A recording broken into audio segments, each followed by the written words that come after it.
Assalamualaikum warahmatullahi wabarakatuh. My name is AXELLO Putra, and I want to present part of speech. First, what is part of speech? Uh, in English, every word has a role in a sentence. Some describe actions, some describe people or things, and others connect ideas. And next, the eight parts of speech. Noun, pronoun, verb, adjective, adverb, preposition, conjunction, and interjection. Uh, each one has a unique function and help us build meaningful sentence. Next, noun. Noun is basically a naming word. It gives name to everything around us. People like feature, place like city, and even abstract ideas like freedom. Next, pronoun. Instead of repeating the same noun, we can use pronouns. For example, instead of saying Maria is smart, Maria studies every day, we can say Maria is smart. She studies every day. Next, verb. Uh, Verbs are the heart of a sentence. They tell us what's happening. For example, run, eat, sleep are action verbs, while is or seems show a state or condition. Next, adjective. Adjective make our sentence more descriptive. For example, a tall building, a clever student, a red card. Next, adverb. Adverbs tell us how, when, where, or to what extent something happens. For example, she runs quickly or he is very kind. Next, preposition. Prepositions show position, place, or direction. For example, on the table, at school, between the trees. Next, conjunction. Conjunctions are connectors. They help link ideas together, such as I like tea and coffee, or she was tired but happy. Next, interjection. Interjection are short exclamation we use to express emotions, surprise, happiness, pain. For instance, wow, that's amazing. This is an example sentence. Wow, the clever student quickly wrote the answer on the board and smiled proudly. Wow is interjection, student is noun, clever is adjective, quickly adverb, wrote verb, on preposition, and conjunction, proudly is adverb. Uh,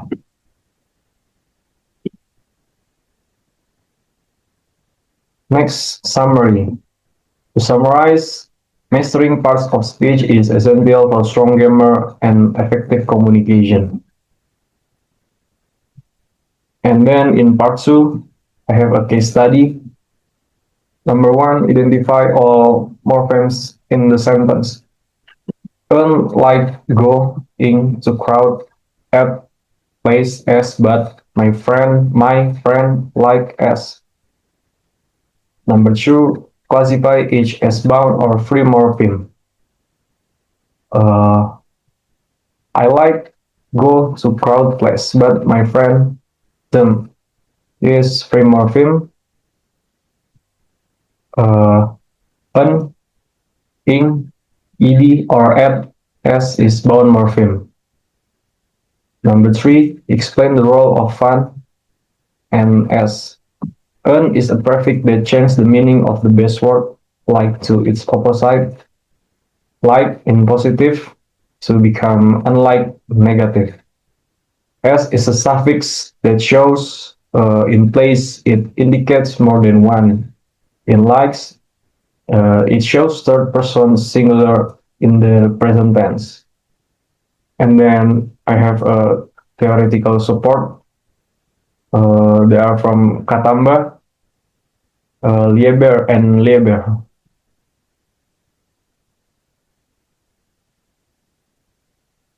Identify inflectional versus derivational morpheme.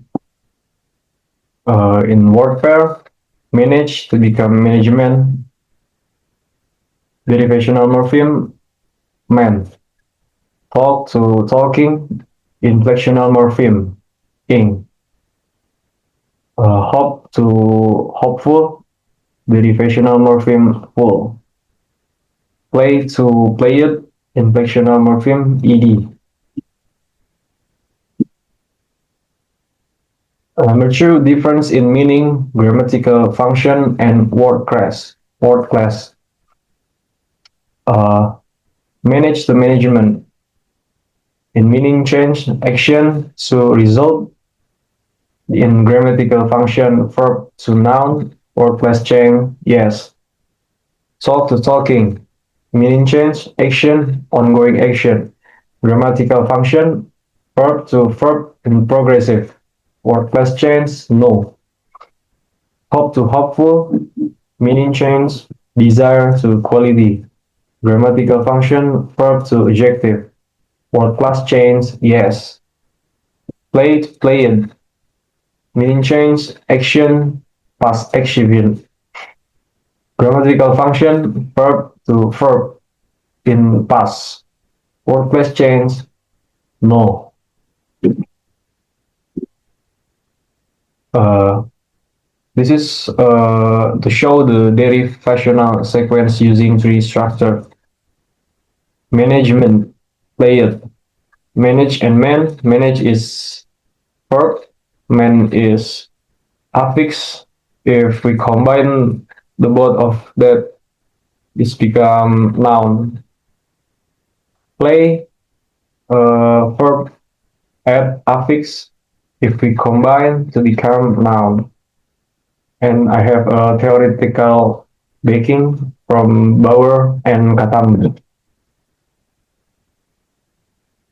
Uh, and then this is a case. A student argues that when is the past tense of go due to the irregularity. Number one, examine why when cannot be described using standard morphological rules. The verb go does not follow the regular patterns that apply to other verbs. When is used as the past tense of go, which is an exception. Number two, definition of suppletion. Plus example. Suppletion is a morphological phenomenon where a word has completely different forms. For instance, in English, we see this with the verb go and it past tense become when. Number three, suppletive forms in the mental lexicon. Suppletive forms are stored as distinct lexical entries in the mental lexicon. According to linguist Wasinski, these forms are processed directly from memory.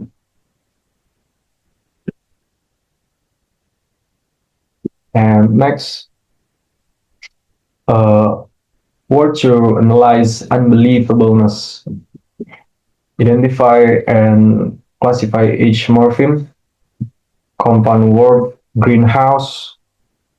Derivational morpheme green plus house. Blackboard. Derivational morpheme black plus board. Smartphone. Derivational morpheme smart to and plus phone. Pickpocket. Pick plus pocket. Number two, edocentric versus exocentric compounds. Edocentric compounds, the meaning is a subtype of the head word. Greenhouse, blackboard, smartphone, all are types of house, board, and phone respectively. And then exocentric compound, the meaning is not directly derived from the head word. Pickpocket, not a type of pocket, but a person who steals from pockets. Next, meaning emergence, head versus modifier. In edocentric compounds, the head determines the grammatical category and core meaning. For example, smartphone is a kind of phone, headphone. In exocentric compounds, the modifier often drives the meaning. Example, pickpocket refers to a person, not a pocket, so the meaning is external to both components. Number 4, stress pattern and interpretation. English compounds typically have primary stress on the first word. Blackboard. There is compound noun. Blackboard, adjective plus noun phrase. The phrase is stress placement helps distinguish between compound and greenhouse. Is a glass building for plants, not a greenhouse, a house that is green. Uh, Word to analyze unbelievableness.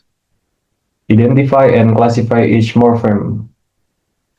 In morpheme N, type bound, derivational, the function is prefix that refers the meaning, not belief. The morpheme is believe. The type is free morpheme. The function is root verb meaning to accept as true. The morpheme is able. The type is bound, derivational. The function is suffix that turns verb into adjective. Believable. The morpheme is ness. The type is bound, derivational. The function is suffix that turns adjective into noun. Believableness.